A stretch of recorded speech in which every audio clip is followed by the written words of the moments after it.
काश को बाहर लेकर के एक लखाड़ा जैसे व्यापार करने के जा रहा था, लेकिन कानों तक भगवान के भजन सुन जैसे काश को बाहर रख करके लखाड़ा वही सदानंद ब्राह्मण के यहाँ जो कथा हो रहे थे गए बैठ कर सुन करके सारे विधि विधान पूछ करके प्रसाद खा काश को बाहर लेकर के जहां धनी लोग बसते थे वहां गए।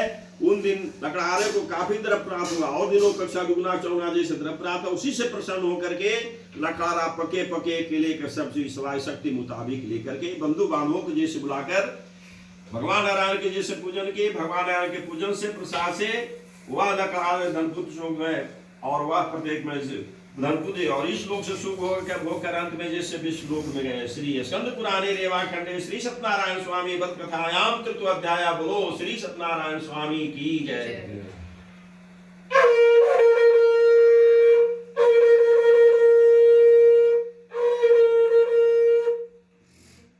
वृंदावन बिहारी लाल की जय, भगवान की जय।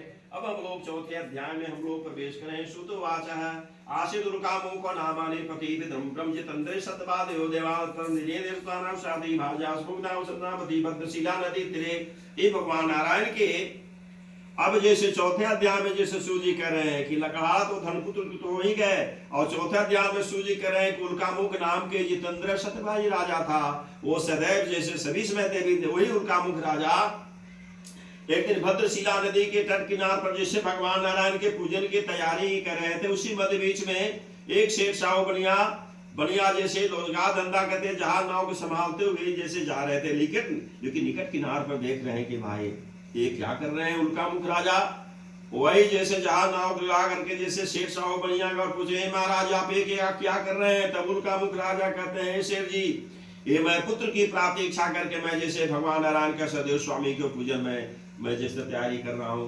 जो जैसे अपने मन में मानसिक संकल्प प्रतिष्ठा रखता है उसके भगवान उसी तरह से मनोकामनाएं परिपूर्ण करते हैं। कहे कि हमको भी कोई संतान नहीं, हमको भी सारे विधि विधान को बताइए। सारे विधि विधान को जैसे उल्कामुख राजा बताया, कथा सुन करके प्रसाद खा जत्र से जहाज नाव को संभालते हुए जैसे शेर साहब बढ़िया अपने निज गृह में गए, और ये संतान प्रद को जैसे अपनी कन्या अपने पत्नी लीलावती को जैसे अपनी पत्नी लीलावती का सुझाव संकल्प किए कि हे भगवान हे नारायण हे सदैव स्वामी, अगर हमको भी कोई संतान हो गई तो मैं आपको धूमधाम के साथ जैसे मैं पूजन करूं। कुछ वर्षों महीनों दिनों के बाद वैसे साहू बनिया की जगह नारी पत्नी जैसे लीलावती गर्भवती पूर्ण गौर होने पर सुंदर जो कन्या जन्म ली। बच्चे जन्म ले तो उनकी नामकरण किया जाता है, नामकरण किया गया कलावती। अब कलावती जन्म दिनों से महीनों वर्षों होते जैसे 15-20 साल की होती गई, लेकिन अभी तक जैसे भगवान नारायण के पूजन भूलते जा रहे हैं। ये सोच करके शेर जी की पत्नी लीलावती अब जैसे सोचे कि लगते हैं कि भूल चुके होंगे। एक दिन कहते हैं कि ये स्वामी पूर्व संकल्पित भगवान नारायण की क्यों नहीं पूजन करते हैं, कन्या कलावती तो अब तो 10-15-20 साल की हो गई, क्या पूजा कीजिएगा। तब शेर जी कहते हैं प्रिय ये भगवान नारायण का पूजन तो बहुत वर्षों हो जाना चाहिए, जब इतना समय बीती हुआ तो धूमधाम के साथ जैसे विवाह और जन्म के संबंधी दोनों धूमधाम से पूजन करेंगे। स्त्रियां सरल स्वभाव की होती है, समझ गए कि ठीक ही अपने रोजगार धंधा में से चले गए।